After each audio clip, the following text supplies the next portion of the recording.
What's up, everybody, and welcome back to another episode of the Juicy Jet Podcast. I'm your host, Kevin Rooney, and we got a big episode today because there's a lot that's happened in the past couple weeks, and we are so close to real football starting. We're less than 2 weeks away from an Aaron Rodgers and the Pittsburgh Steelers come to MetLife Stadium to play the New York Jets Week 1, 1 o'clock.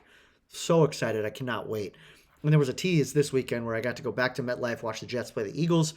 So we'll talk a little bit about that. But let's go through the agenda here. So we're going to go trivia. Obviously, we got to do a trivia question because trivia is fun. We're going to do that. I'm wearing this hat here. This is the Badlands hat. I want to talk about this Badlands event that I went to this weekend on Saturday. It was really fun, and there's a lot of good stuff coming out of there. Then I want to go into the end of the preseason. We'll talk about that Eagles game. We'll talk a little bit about some of the moves that Mougey's been making. He has been working overtime. And finally, we'll wrap this all up with my 53-man roster prediction. So before we do that, let's hit trivia. So the trivia question is, in the year 2003, in the offseason, the New York Jets lost 4 major contributors to their team to the Washington Redskins. My question is, who were the 4 players that the Jets lost to the Redskins that offseason? And if you can tell me how the Redskins acquired them, that would also be bonus points. Now, obviously, I will do these trivia questions on Trivia Tuesdays on TikTok every single week and Instagram and all those other places. But if you want to get it here, you totally can, and I'll give you the answer at the end. All right, let's go into this Badlands event.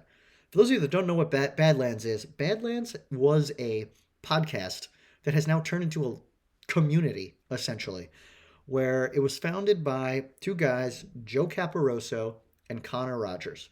Joe Caporoso has been a diehard Jets fan his whole life. In the year 2010, he really started blogging and podcasting about the team on the Turn on the Jets podcast. That's where I first got into them. So I've been with him from the beginning, which has been an awesome ride. And he brought along Connor Rogers. Now, Connor Rogers, he's gone on to do a lot in sports media. So he works on SNY. You may have noticed him if you watched the game at home and you see the post-game report with Willie Colon, Bart Scott, Steve Gelbs, and Connor's the other guy. So he does that. He works on NBC and does a lot of fantasy stuff with Matthew Berry and folks like that. He's also, he has his own podcast with Trevor Sinkema, all about college football. It's the NFL Stock Exchange. It's another one I listen to. That's the one that gets me prepped for the draft and gets me ready to go. So I've been following Connor for a really long time as well. And over the years, it was the Turn on the Jets podcast and became Badlands because the Jets were in this pit of misery and they wanted to do a docu-series on how the Jets got so bad and ended up in this position. This was probably Adam Gase time, so a couple years back. And now it's turned into this whole thing where they have a whole team of podcasters with them. They've got content pumping out every single day. And now they're big enough where they did a live show. So they rented out Stout Grand Central in New York City the day after the Jets-Eagles game. And they had everyone involved with the Jets there. So there was actual people from the Jets filming content. There was their own sound and social crews and all that stuff that were filming. They had a live podcast set up inside the bar. They had open bar depending on the package you bought. So, you get to drink and eat and all that stuff there. And then they had all these people that are basically content creators for the New York Jets there. So it was all the beat writers. So Rich Cimini, Antoine Staley, there was Zach Rosenblatt, and who was the other one? Costello was there, Brian Costello. So it was really cool to hear from them.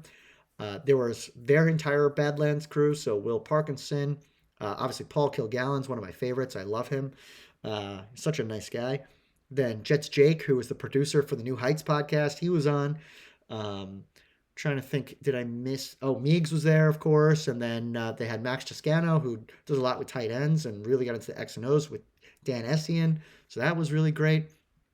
And then there was also people like me who just or have been doing this a lot longer than me, who make YouTube videos and are all over the place, like Jake Asman, who has a huge following.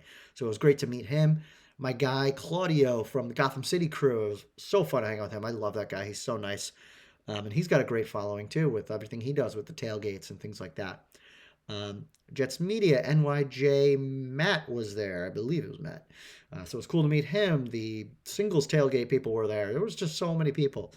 And it was great to see, this Jets community come together. Everybody was very friendly, and we're all talking about the same thing, about how we just want this team to be good. And in the brief moment I got to talk to Joe for just a little bit, that was the one thing I said. It was, you're renting out 200-person bar in New York City in August for a team that hasn't made the playoffs in 15 years. Can you imagine if this team was good? What other fan base can actually do this? Get us all together like this in a place where we're the worst team in the league, yet we're still meeting up on a random August day. And just like we did in, I think it was in March or April, where they had their first one. So really cool stuff. It was really fun. Big takeaways, they talked about the team. I think Joe and Connor are around the 7 wins to 10 wins range. They're both all in on the Jets winning week one, which was really cool to see.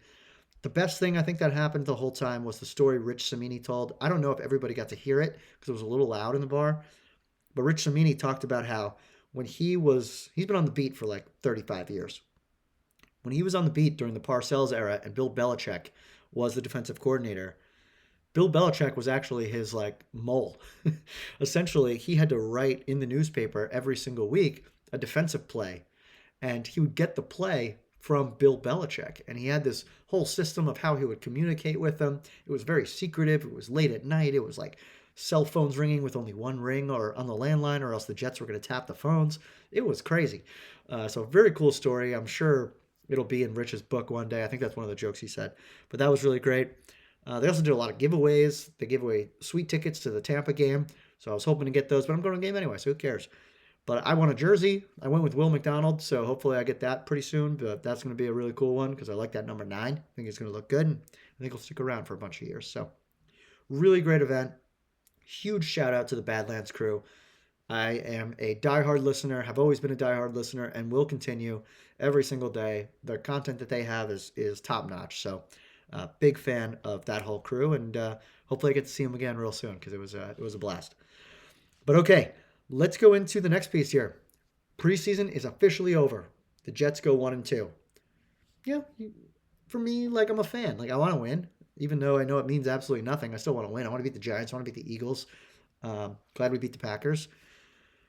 But this Eagles game was really not a lot of consequences came out of it. It was no starters played. I would have loved to see the starters at least 1 or 2 series, especially on offense. I didn't really care as much about the defense. But, Aaron Glenn made the decision. We're not going to go with them. It's fine. So now they got these 2 weeks to get ready for week 1. I will say the Eagles game, it was really fun to be back at MetLife as the home team.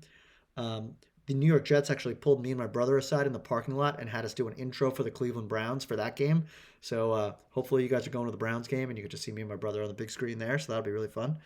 But the game was exciting. It was fun to have my friends and family there. It was a good atmosphere, I felt like. And it came down to the wire at the end. So it made it kind of exciting. So it was the most you could, it's whatever you can get out of a preseason game, you take it. So I had no problems with it. But since then, the Jets have been making some moves. Darren Mougey's been working overtime, and I honestly didn't think he was going to do much because I'm like, it's his first off season. I don't know if he's going to be that active. Maybe he's just going to play it safe, and then next year's the big year. But what he did is make some very calculated moves that I think make a lot of sense. Now, if you remember back when the draft happened, one of the big complaints I had about our draft is that this was a D-tackle rich draft, and we didn't take any of them. And we had one of the worst run defenses in the NFL last year, and I think it was going to be even worse this year because the signings we made were not living up to, what we needed. Leonard Taylor wasn't taking the next step yet. Byron Cowart, we haven't even seen at all. Nandi didn't look good. There was just holes, so we didn't know what was going on here. So, what happens? Darren Mougey makes a few trades. First trade is a few days ago. He trades with the Cleveland Browns for defensive tackle Jawan Briggs. Now for me, I'm like, this is a cool one. Like he's really young. He played 1 year last year. That's it. So he's a young guy. We have him under contract for a few more years, which is awesome. And we gave away like nothing. It was a 6th round pick this year for a 7th round pick this year. So that's really inconsequential at the end of the day. That was back end picks. So I'm like, all right, cool. We got some depth. Like maybe this takes someone off the roster. I don't know. We'll see. Maybe Peyton Page doesn't make the team now. But then maybe like 2 hours later, it was so quick. We hear the Jets trade for defensive tackle Harrison Phillips from the Minnesota Vikings. This one was a little bit different. The trade was, let me look it back. It was 2 6th round picks. So it was 1 in 26 and 1 in 27 go to the Vikings, and the Jets get Phillips, and a 2027 seventh round pick. And the good news is the Vikings split his salary. So we only had to pay half. Now, Harrison Phillips is a really good player. Harrison Phillips, he's 29, so he's getting up there, but like that guy can stop the run. He's going to be a great partner to Quinnen Williams. He's also was the captain of the Vikings defense. Like this is a guy that you can count on as a good locker room guy. Same thing with Briggs. Briggs, another really good locker room guy. He like sings a cappella. He played from in Cincinnati with Sauce Gardner, so there's some familiarity there. So I'm like, wow, like we really bolstered this defensive tackle group. And I feel a lot more comfortable going into week 1 than I did 5 days ago. Now, the last piece of it was, all right, who are we going to get rid of now because of these two people? It's, all right, we're going to have to cut a couple people. Does Nandi make it? Does Taylor make it? Page is definitely not going to make it now. But what do?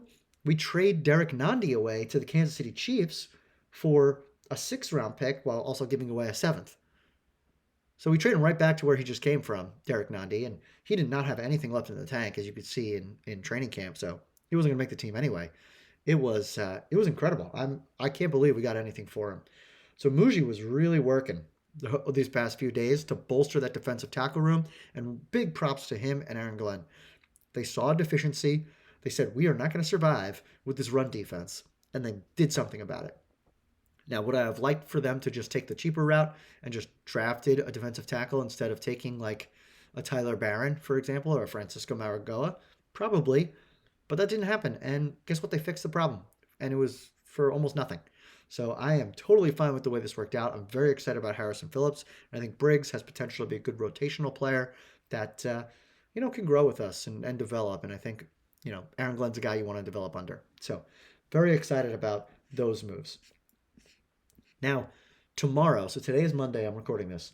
Tomorrow at 4 p.m. is the deadline to get your entire 90-man roster down to only 53. So it's a big time in the NFL. This is where folks that played in those Eagles games, that Eagle game, that was probably their last snap ever playing competitive football because some of them will never get picked up by another NFL team again. So that could be it. So the Jets started chipping away at that 53-man roster over the past couple days. No one that was like that crazy that stands out. The big one, Samuel L. Jackson, even though his middle name's not L, he gets cut. Pokey Wilson, the wide receiver, he gets cut. Adrian Martinez, the quarterback, I didn't think he was going to make it anyway. He gets cut. I think Brady Cook will be on the practice squad. Zach Kuntz, who was a draft pick from a few years ago, he gets cut. I didn't see much from him the entire time. Rashad Weaver goes on injury reserve and then gets released, so he's gone.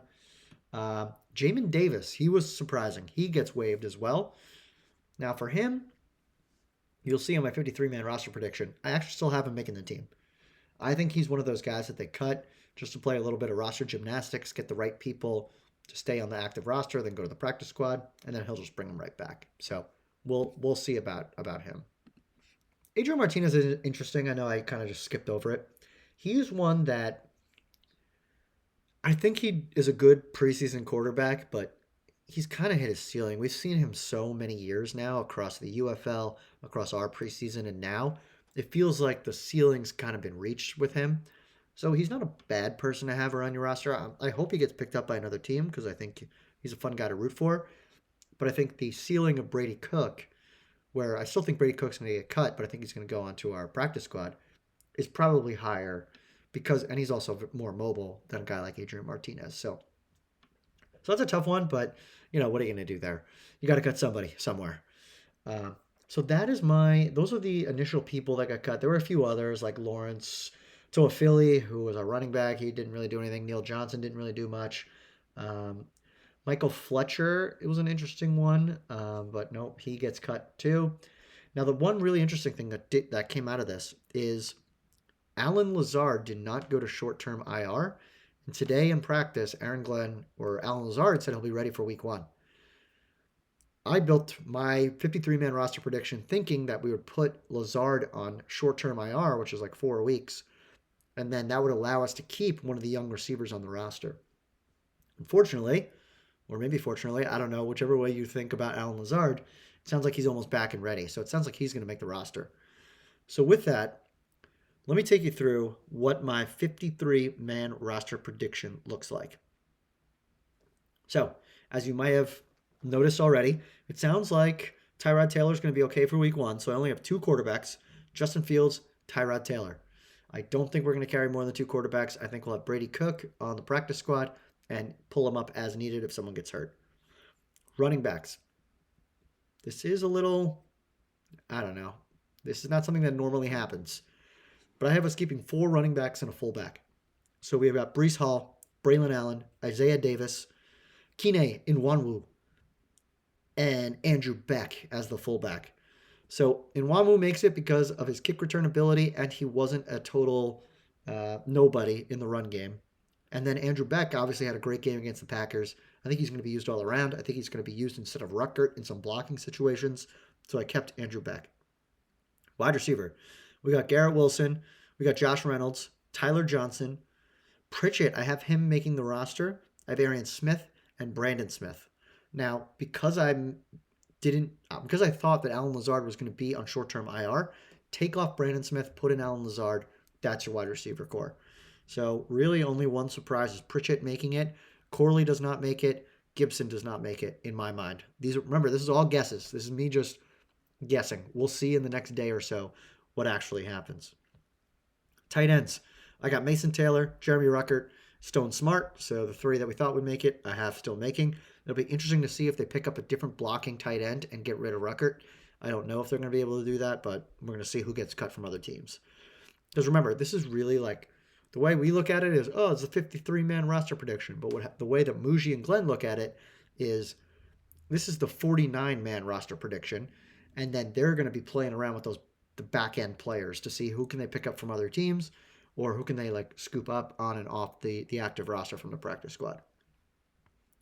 Offensive tackle, I got Olu, Armand Membu, Chakuma Okorafor, and then I got Max Mitchell. So I don't have Carter Warren making the team. There are some rumors that he's being talked about in trades, but I don't know if anyone's going to take him. Inside offensive linemen, I got AVT, John Simpson, Joe Tippmann, Josh Myers, and Xavier Newman. So Myers and Newman will be the backups there, and Mitchell has some. He can play guard if you really need to. All right, on defense, Quinnen Williams, newly signed Harrison Phillips and Jawan Briggs. Byron Cowart, it'd be interesting to see if he goes on short-term IR, but I have him on the roster for now. Jay Tefele, and I do have Leonard Taylor making the roster. I just think the upside's too high, and you can't risk putting him on the practice squad. Edge, I got Will McDonald, Jermaine Johnson, Michael Clemens, and Tyler Barron. I don't think they're going to want to cut their draft picks, so that's why I have Tyler Barron making it. I wonder if they put McGregor and Watts on the practice squad, if they can try to sneak them on. I think they like McGregor a lot. It's just, I don't know if they have enough room for him to make the team. Or maybe they get rid of one of these safeties I have or one of these corners I have, and they put McGregor instead of having Barron be our 4th guy, because he's going to have to play, and he hasn't shown me anything yet. Linebackers, I got Jamian Sherwood, Quincy Williams. I do have Jamin Davis, and I got Francisco Mauigoa. I don't have Marcelino McCrary-Ball, but I feel like they can sneak him on as one of the veterans on the practice squad. But we'll see how that plays out. Cornerbacks, I got Sauce. I got Brandon Stevens, Michael Carter, my guy Quantez Stickers. I got Jarek Bernard Converse and Azarie Thomas. Jarek Bernard Converse is the iffy one. I think he makes it because he played really well in the preseason. But we got a lot of corners. The depth is huge. So do you try to trade one for picks? I don't know. And then finally at safety, I've got Andre Sisco. I've got Tony Adams, Malachi Moore. I've got both Oliver and Monroe making the team. So Jarius Monroe is the wild card that I have making it. I mean, Isaiah Oliver's the lock. Jarius Monroe, he played so well in the preseason. I think they'd be nervous to put him on the practice squad. So I think they have him make the team. But we'll see. That's I think he's a risky one. I think having Jamin Davis make the team is risky. Tyler Barron making the team is risky. And same thing with Leonard Taylor. So we'll see. I feel like the offense I have pretty much set, except for maybe that wide receiver room. And then finally, kicker, Nick Folk. I think he beats out the thicker kicker. Sorry, Harrison. I think Harrison can make the practice squad, though. Punter, McNamara, he's been playing great. And then, of course, our legend, the GOAT, Thomas Hennessy as the long snapper. So that is the 53-man roster prediction. Things are going to move so fast. Probably while I'm sitting here, things have changed already in terms of the Jets roster. But we'll just have to wait and see. So Tuesday at 4 o'clock is the deadline to get your roster down from 90 to 53. I think we're sitting at like 75 right now. All right, so that is it. That's all I got. There's going to be a lot more content coming out in the next 2 weeks because we want to see who actually makes the team. I want to talk a little bit about season outlook. How good do we think the Jets are actually going to be? Talk about maybe some potential stat lines for some of the players on our team. Talk about fantasy football. Who are some of the people you should be picking? That'll probably just do on like a Twitter, TikTok, Instagram type thing. Nothing crazy. And then season-long projections for the entire NFL. And then, of course, preview of Week 1 against Aaron Rodgers and the Pittsburgh Steelers, which should be a wildly fun event. My final PSA, please, if you are a Jets fan out there listening to this and you don't currently have tickets to the Jets-Steelers game Week 1, buy a ticket. Don't give it to Steelers fans. If you have tickets already and you don't want to go, give the tickets to me and I will give them away to people, or I'll find people to buy them from you. Don't sell them to Steelers fans. We don't want this to be a 50-50 split at home Week 1. We want it to be dominated by Jets fans, even though I know Steelers fans will be there. They travel really well. But please, I don't want to be overrun by Pittsburgh Steelers fans with their stupid towels. Okay, final thing that we got to do here is answer the trivia question. So, in the year 2003, the New York Jets lost 4 major players in the offseason to the Washington Redskins. Who are those players? First, we'll start with a free agent in 2003. One of our offensive linemen, offensive guard Randy Thomas, signs a 7-year, $28 million contract with the Redskins that offseason. I was bummed about that one, but he was a free agent. So, he's going to go. It's no big deal.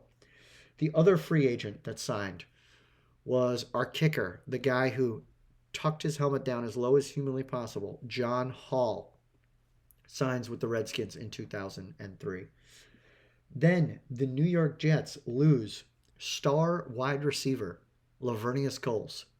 Now, the way this happened is the New York Jets actually had him as a restricted free agent, meaning if any team signed him, the Jets had a chance to match that offer. But the Redskins' offer was so significant that the Jets said, never mind.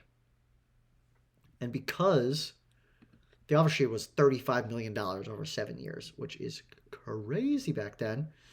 And it actually resulted in the Redskins receiving our first-round pick because we didn't match the offer either. So that was a disaster for the New York Jets. And then finally, the last one, this one you guys might not remember, but this is Chad Morton, our kick returner. If you remember, he had 2 kick return touchdowns against the Buffalo Bills one week, one of them being in overtime. So what happened with this one, it was the same thing. He was a restricted free agent. The Redskins signed him to a 5-year, I think it was like $8 million a year deal or something like that. Something crazy. The Jets actually matched the offer.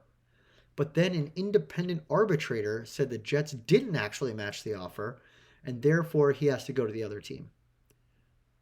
So this was a confusing one because everyone in the Jets thought that the NFL said that, they did the things they're supposed to do. They matched it properly. But the players' union filed a grievance. Arbitrator said, nope, Chad Morton, free agent, you go to the Redskins. So New York Jets lost 4 of their major players in one offseason to the Washington Redskins, and it started a little feud between the two teams, which was interesting. But the Redskins are no more. They're the Commanders now, and I have no problem with that. As long as they keep beating the Giants, I don't care. So that is it. That is the Juicy Jet podcast. I hope you guys all enjoyed. There'll be a lot more content coming out over the next couple weeks leading up to Week 1, where we play Aaron Rodgers, Pittsburgh Steelers, 1 o'clock at JetLife Stadium. Thank you all for listening. If you can go follow me on Twitter, Instagram, TikTok, JuicyJet25, please do so. Would love to interact there. And otherwise, I will talk to you all soon. See ya.